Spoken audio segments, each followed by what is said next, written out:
Hood Talk News, we on fire. Yo, yo, yo, what's good, man.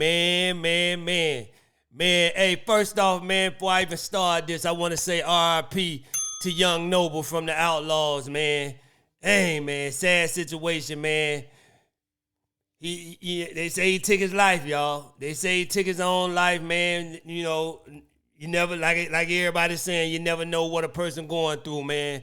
But hey, RIP to Young Noble. But with no further ado, man, we about to get into some stuff, man. We got Hood and we got Suge in the hood today talking about it, man. So with no further ado, let's get into this, man. So I just got some news that Noble from the Outlaws died today, Suge. And I wanted to get, your view on that, on how you feel about the situation. Sad as the situation is, or sad as the facts is in the world, I mean, in the United States, it seems like we get shit sometime in prison faster than y'all get shit on the streets, right? Mm-hmm. But when I first heard that, then talking to you and we talking to now, it's such a situation like this. I can't be in nobody's head, but I know we all got things we struggle with. Some things we can be struggling with for a long time. And I'm not saying Pac is always in Noble head. Because I can't speak for Noble. I can speak for my... Man, you could kind of say that, man. You know what I'm saying? When Pac died, man, I think a lot of people, man, even including Johnny J, you know what I'm saying? Because I used to have talks with him all the time about that, man. And it's like everybody that was a part of Pac life, it seemed like their life was over with when Pac left. You know what I'm saying? I know Pac, if he could see this, he looking like, dang, I made that much of an impact on people where they don't even want to live no more without me. You know what I'm saying? And I seen it with Young Noble when all this stuff with Nas, you know what I'm saying? All this old beef stuff. I don't know, he was looking for attention or something. But you know what I'm saying? I seen it then, like, man, something ain't right here, man. But, then he announced he wasn't with the Outlaws no more. He's in and that. It was just a whole lot of stuff that we seen, man. Myself and a lot of people I do talk to. Pac made an incredible impact on a lot of people's lives. When the jealousy and the hatred and assassination of taking Tupac away from here, that affected a lot of people. A lot of people. I'm telling you, man. And I can only imagine, like, Wu-Tang going through, Lil Noble was going through. I knew about Wu-Tang's little brother when he was a baby, and Pac told me the story of how when people came to the house to do something to their family, he was so young they hit him in the dresser. The dresser drawer closed him up in it. Yeah. According to Pac. You have somebody that much into your life where he really cares. It's always great to have somebody, some type of family member, some type of friend. Man, Pac just had a strong soul. Man, he had a strong spirit, man.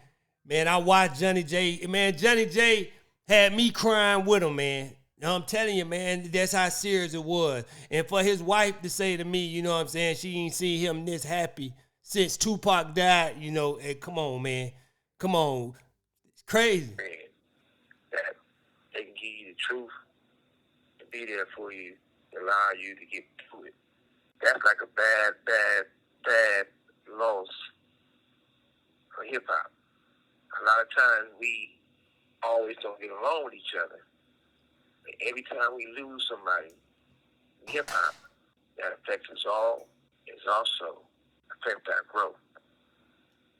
We got to start learning from our past and make our future better than our past.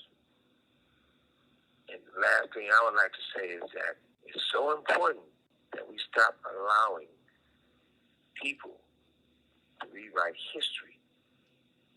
Just some people just can't deal with that. Somebody can get on a platform or I guess he talking about Snoop. get on a microphone and try to erase disregards their history, it affects people differently. Last thing, we should always remember, everyone who contributed to making hip-hop. This call and your telephone number will be monitored and recorded. So once again, if you always live in someone else's life, yours will never get started. Dig, what you feel? I just feel it's a sad situation, and I feel like people can be out and still mentally be in prison, you know, and you gotta mental health awareness is so important, especially in this industry, because you can be up one day, down the other, and if a person don't know how to mentally deal with that, man, I wonder how Edie taking this, because I think him and Edie was on bad terms or something, man, and I think that's what crushed him, because I think Edie was all he had left. You know what I'm saying? As far as, like, you know, doing the music and stuff like that, as far as when it comes to that, that probably was his only, you know what I'm saying, attachment to music, you know what I'm saying, through Edie, you know what I'm saying? When Edie stopped messing with him, I think, you know, everything went south, you know what I'm saying? It wasn't right for him no more. Lost Park them, you know what I'm saying? Now, him and Edie ain't, man, it just was a lot, man. It can take a mental toll on them. I don't know what he was going through, but, you know, may God rest his soul, and I hope that he's finally at peace. It seemed, man, you know, he was like a lost soul, man. I don't know if he had a wife, family, you know what I'm saying? None of that. Every time I see this guy, he was always by himself. So I don't know what else he had going on. But, man, I don't know, man. I think he just lost everybody and wanted to let it go, man. I don't know, man. I don't know, man. You can never say what a person was going through mentally. You know what I'm saying? You can never say. Well, I'm just going out the way he was speaking out, you know what I'm saying, lately. Like with the whole Nas stuff, you know, everybody was going at him saying, man, it's too old. You know what I'm saying? It's too late for that. And what you trying to do, man? Sit down somewhere. And I think he wanted to really be respected musically. You know what I'm saying? I think musically he wanted that just due. And I think he felt he wasn't going to get it ever without Pac alive. You know what I'm saying? Like, that's where it died at. You know, that's a hurting feeling, man. You know, when you working hard for something, man, like say, you know, the kill the head, the body dead. You know what I'm saying? And Pac was the head. You know what I'm saying? These guys could have been something great if Pac would have stayed alive. Because Pac was the star. We all see that. They could have rolled the coattails and been something great. You know what I'm saying? Not saying they couldn't. You know what I'm saying? But maybe they should have left, you know, the Pac tributes and all that stuff a long time ago and really created something for the outlaws. You know what I'm saying? All respect to Pac, you come back and do that type of stuff, but really focus on creating something for the outlaws. I don't know, man. I'm sure he is, either way, because he was a strong young man, you know? Yeah. But at the same time, I know when I started Death Records, I was a young man myself starting Death Records. But I know now with the Row Records, it's about the youth. It's about the artists. It's about helping each other. It's about laying out the truth so we can do better. Not just for ourselves, for each other. Right. If you're just doing things just to benefit you, that's just benefiting you. We got to do things to benefit the numbers. And when you guys out there, and the role should represent any person who's serious about the culture of hip-hop, culture of our people, and don't let nobody erase. Well, that boy got it in for, hey, that boy got it in for Snoop, boy. Snoop talking about slapping him and everything while he locked up, boy. I know he say, boy, I'd have been out, boy. He know he wouldn't have been saying. I pass or Snoop told the boy to call him when he get out so they can fight. Man, this boy got 102 years. He's never getting out, Snoop. He's never. That fight is never going to happen, Snoop. For our future. But shit, I know you busy. I know you feel since I'm in prison, I'm not busy. But No, I'm making some gumbo right now. You know what I mean? I know my rice you is busy. going, my shrimp is going, my chicken is going. You know what I mean? I got the turkey sausage going. I'm making some real ass gumbo. Okay. That boy in there making real gumbo. Boy, that boy say he got pots going on the stove. Boy, that boy got the bunk lit up, boy, as an oven in a stove. Oh, my God. Okay, I That boy, see hey, you. that boy Suge living just as good as he was living on the street. Boy, that boy. Hey, that boy celebrating the 4th. Boy, that boy got a whole gumball meal going on, boy. Everybody today with this gumbo. I'm out. Let me ask you this, because this is Hey, now, she say that Tupac, I think she, if I'm not mistaken, Eric B from Eric B and Rakim, baby mama. If I'm not mistaken, I could be wrong, but I think that's who she is. But either way, she worked for Death Row at the same time Tupac was there. You know what I'm saying? And she said Tupac told her he was leaving Death Row. You know what I'm saying? Now, Johnny J told me a same similar story, said they was going to leave Death Row. But let's get into this video. a big topic of discussion sometimes with Tupac fans. You being around him a lot, did you see him wear his bulletproof vest a lot or not so much? Not so much. But he wasn't going to wear that around us. So the times that I was with Tupac, he was inside of the recording studio or he was at me and Eric B's crib. So he was in a safe space. He didn't feel the need to wear those around people that he knew had his well-being, you know. But I can recall every once in a blue moon him coming into the studio and having it on. But now she the girl that was on the intro and I think in the outro of Me and My Girlfriend. And, yo, what? Yeah, all that talking in the beginning and stuff. That was supposed to be her. But I assume that's because he might have been riding down the street or he might have been coming from a movie set. But he wouldn't keep it on the whole time he was in the studio. I mean, come on, if you're a Tupac fan, the man barely kept his shirt on. Let alone a vest, a bulletproof vest. You know how heavy a bulletproof vest is? It's hot in that studio. Those lights are going. It's marijuana smoke everywhere. And he sound like one of my old studio sessions. he was a big Hennessy drinker. So if the man couldn't keep his shirt on, come on, y'all. A vest, a bulletproof vest all the time. So my point of view, not as much as no. Every now and then, yeah. And if he came in with it on, he took it off. Who's shooting in the studio? Man, listen, that's a mandatory thing in California studio. Back in the day, Miami studios ain't really, you know, we came in there, we did the work, boom, boom, boom. It wasn't really wide open. You might see a couple dudes drinking, smoking outside.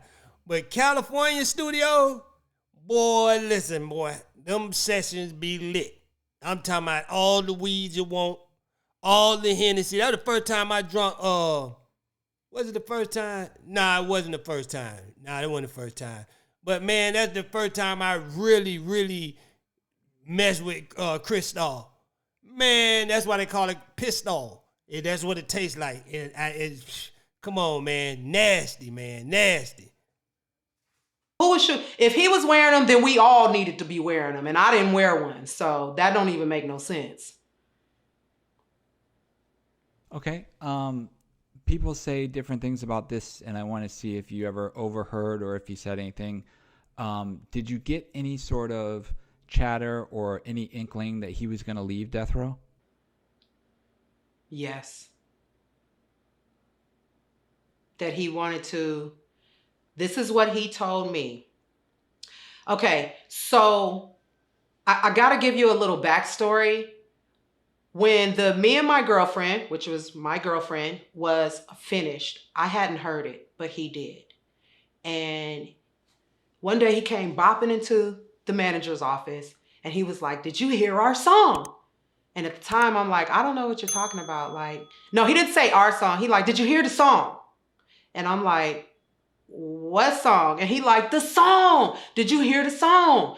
And he's having a hard time expressing himself. And I recall my coworker saying, this is a studio. We hear all the songs. And I'm a smart ass. I'm like, yeah. So what song are you talking about? And he's like, me and my girlfriend. And I'm like, no, he's like, my girlfriend. And I'm like, no, I haven't. And he like, you haven't heard the song that we did together? You haven't heard our song, really? And I'm like, no, because when they were doing the mixing and the mastering, they were doing it over a track. Most of the songs that I heard were like Hail Mary, that was being mixed and mastered Where We Are. It was all types of other songs that were being mixed and mastered at Can-Am. That song that we were on wasn't done there. And this was actually Wednesday before the fight. And he tells me that he was thinking about, he has shot the video for All Eyes on... That was one of like my favorite songs. Me and my girlfriend, y'all see Jay-Z and Beyonce ticket. Yeah, boy. That was one of them ones. No, not All Eyes on Me. He has shot the video for I Ain't Mad at You, but now that my girlfriend is complete, he's thinking about shooting the video when he gets back to that. And if I haven't heard the song, he didn't have time to play the song for me, because he was on his way to set shooting Gridlocked or Gang Related, whichever one, but he didn't have time. But he wanted to basically give me my flowers and tell me that he was proud of me, and I made the song and it wouldn't be the same without me, and I really brought his vision to life. And he asked me, where did you get that from? And I said, well, it kind of came off the top of my head. I said, but I'm a performer. He didn't know. He just thought I was a dancer. I said, I'm in a girls group. And I'm singing and I'm dancing and I'm doing all kinds of stuff, Pac. And he was like, why don't nobody here at Death Row know that you do any of that? And I told him, I don't want to be signed to this record label. And he said, neither do I. He said, I got one more project. I think he said, I got, not one more, this last project that I'm working on right now fulfills my contract with them. And then I'm going to start my own record label. Now, look, Johnny J told me this same thing, right? That Tupac and him was going to Sony. Now, if you keep in mind, right, this at the time, you know, I didn't know this. I'm a kid. I ain't know this stuff when Johnny J telling me him and Tupac was going to Sony. But you keep in mind, they say Johnny J and Tupac fell out before he died, right? He wasn't coming around Death Row or nothing. So this could have been a side conversation because everybody know Johnny J and Tupac was like brothers. And everybody know what type of person Tupac is. Tupac probably told Johnny J, look, I'm leaving this company. I don't want, like he was telling everybody else, I don't want you over here. You know what I'm saying? I don't want you over here. He told the Outlaw, you're not signing to Death Row. You know, he could have told Johnny J, look, we're going to do this deal with Sony. Just give me some time to fulfill whatever, you know what I'm saying, I got to fulfill with them, and then I'm coming back to get everybody. Because he ain't want nobody to deal with Death Row. Now, this is what Johnny J told me. I can only go by what the man said to me out of his mouth. You know what I'm saying? He said him and Tupac was leaving. And this is the same day me and him sitting in the front yard in his Benz, the 500. You know what I'm saying? We playing How Many Brothers Fell Victim to the Street, both of us crying. He crying, he made me cry. You know what I'm saying? So we in there like some old punk ass. You know what I'm saying? Just crying away. And then we went to talking and he was like, yeah, man, him and Pop was gonna leave Death Row. And him and Pop was getting a deal with Sony. I'm just going by what he said to me, y'all. If I'm lying, I'm flying. And matter of fact, I want you to come flying with me. So don't tell nobody. If you ain't told nobody, don't tell nobody now. Because after what you did on me and my girlfriend, I want you to come and be on my label. It's going to be you, me, the Outlaws. Storm of the Outlaws was going to have her own solo project. But you can't tell nobody my idea or the idea for the video that I want to do. Because the production company that I'm working with, I'm going to have them shoot it. And then we're going to pick which one is the best video. So, yeah. And that night that he spent with me and Eric B, he talked about leaving the label too. And how he got caught up in the East Coast, West Coast beef. And it's not what he wanted to continue doing. And he and Suge were having created. He told everybody but people at Death Row that he was leaving Death Row like he was supposed to do. He was smart. He wanted to get back to Suge. So people he deal with outside of Death Row, he was telling that. Like the people that, because if you notice, like everybody that Pac was with, for Digital Underground, all the people that the good people that he stayed alive around, you know what I'm saying, didn't get in no trouble with, you know what I'm saying, always did positive things with, you know what I'm saying, they was out the picture when he got with Death Row. They was out the picture. And a lot of people think that Pac was just one messing with him. But I think Pac was smart enough to keep his good people to the side and like, look, let me do this, pay out this debt, you know what I'm saying, get all my, legal stuff taken care of, and then I'm coming back to get everybody. Y'all got to keep in mind, Pac was only like 25, man. He had plenty of time, you know what I'm saying, to fulfill his options with Death Row and then come back and get everybody. He still was young. You know what I'm saying? He just didn't make it out of there. We would have seen something different, I think, if Pac would have stayed alive. I think we would have seen Pac and Big do an album together. I think Big would have left Bad Boy because he would have realized Puff was taken from him. And both of them would have realized this is not their beef. This is a Bad Boy and Death Row, Puff and Suge beef that's been going on way before them. You get what I'm saying? So I think a lot of that would have came into play if they would have lived it out. You get what I'm saying? So, man, differences on where the music needed to go. Because honestly, he felt like he said what he needed to say. He had called out who he needed to have called out already. And yeah, that stuff get old when you got talent. Pac made money off music without dissing anybody, and everybody know that. Come on now. Going in a circle was counterproductive to where he wanted his career to go. And because he was on, what do you call it when you bail somebody? He was on bail. He was running out of time. Yeah. And he needed to get all the work that. And the sad part about that, him being out on bail, y'all, Johnny J told me straight up, Pac knew he was going to do 4 years. You know what I'm saying? He was going to do that time.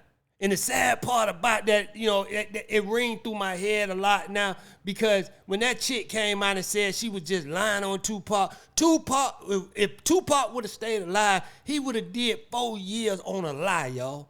On a lie that he ain't even had nothing to do with. That's crazy, man. Crazy. That he owed Death Row Records done. That way, if he does have to go back to jail, or if he is and listen, if Pac wouldn't have never caught that charge, if this chick wouldn't have never lied on Pac, he would never be signed to Death Row because he wouldn't have needed Suge for nothing. And he probably would have still been alive. One lie changed this man's whole life. Come on, man. Found guilty, that any music that he's recorded can be released on his record label. Now, that was a private conversation that he was having with Eric B.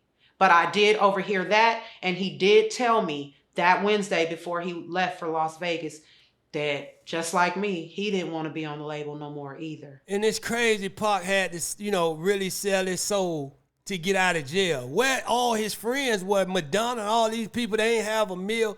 I know that type of money. Back then, people wasn't just had it probably like that. But come on, man, he had some rich friends, man. Somebody could have came together and said, hey, look, before we let Pac do this, let's go and get him out of jail, man. Come on, man. Okay.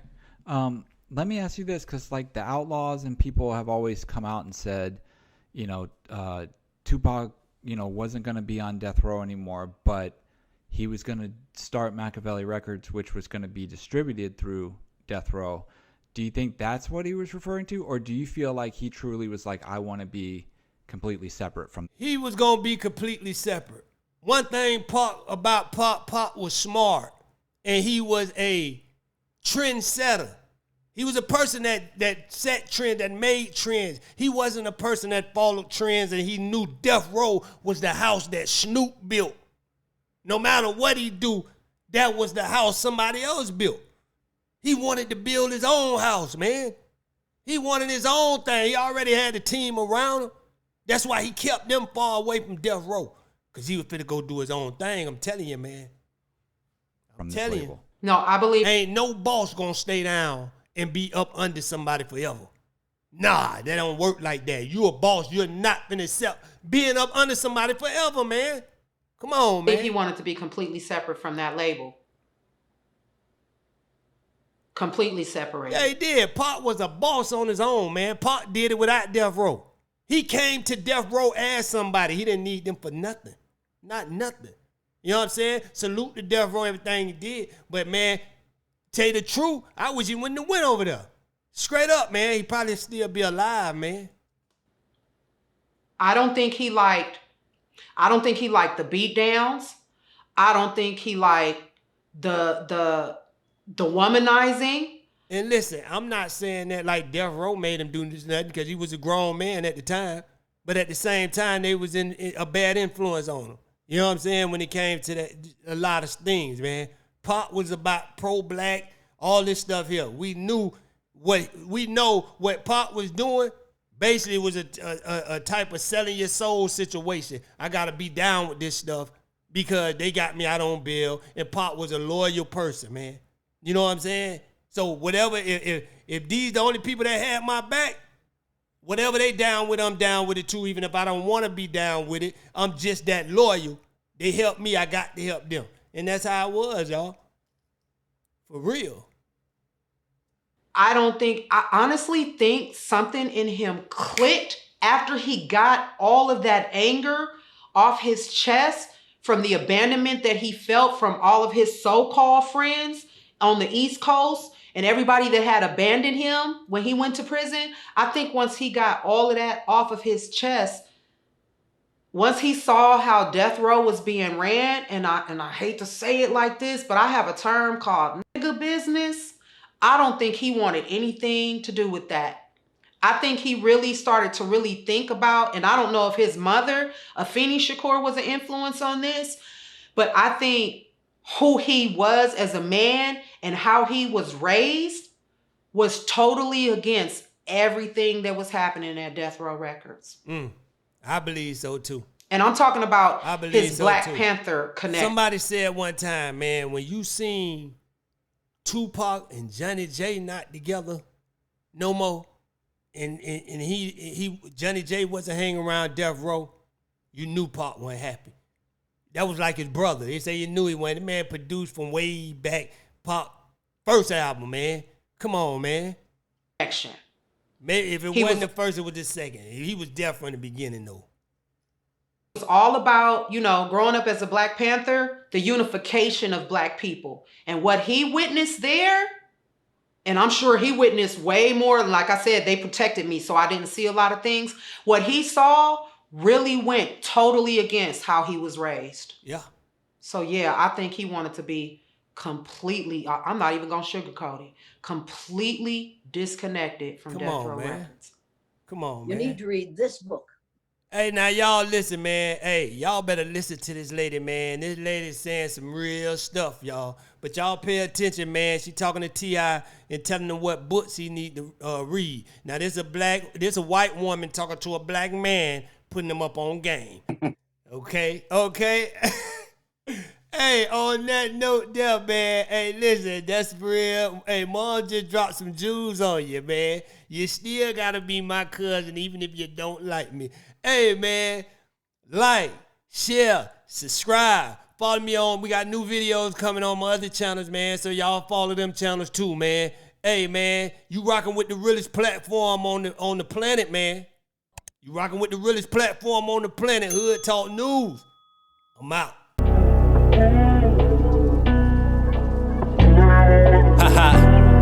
Yeah. Make it double. G-Track broke this beat to life. Way too cool for sports, too fucking clean for some golden gooses. Pull up on these shits, we popping out, nigga, we making movies. Haters wanna know how we do it, my teacher say I'm a good influence. Put me in a room next to the bat, watch me start speaking fluent. Long as my mama good, long as my daddy good, she consider me the modern day Robin Hood. We get this shit poppin', couldn't stop it, nigga, if you could. We get this shit poppin', we dropping niggas off some love. Respected by the realest thugs. Never been a thug, but feel every thug needs some love. Caught up in the matrix, wrist shining like Mike Glove. Another 150, that big ol' shine like a light bulb. We gon' keep it slight, cuz any nigga might budge. He ran and got his fellas, cause he jealous and they don't like us. I'm trying to tame the beast and keep the peace, but they ain't right, bruh. They wanna start the beef from living life and they ain't like us. Way too cool for sports, too fucking clean for some golden gooses. Pull up on these shits, we poppin' out, nigga, we making movies. Haters wanna know how we do it. My teacher say I'm a good influence. Put me in a room next to the back, watch me start speaking fluent. Long as my mama good, long as my daddy good. She consider me the modern day Robin Hood. We get this shit poppin', could've stopped it, nigga, if you could. We get this shit poppin', we droppin' niggas off some love.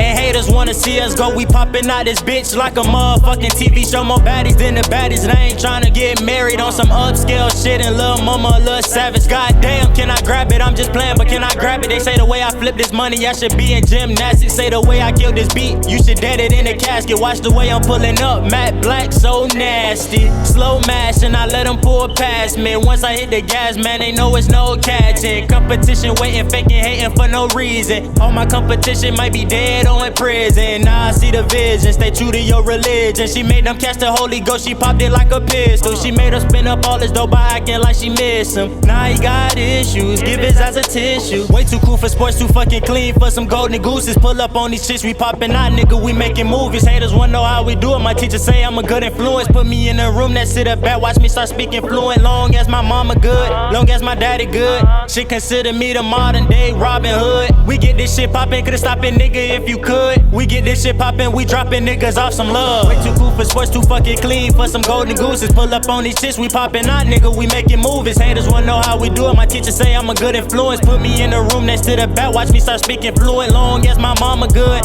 long as my daddy good. She consider me the modern day Robin Hood. We get this shit poppin', could've stopped it, nigga, if you could. We get this shit poppin', we droppin' niggas off some love. Pull up on these shits, we poppin' out, nigga, we making movies. Long as my mama good, long as my daddy good. She consider me the modern day Robin Hood. We get this shit poppin', could've stopped it, nigga, if you could.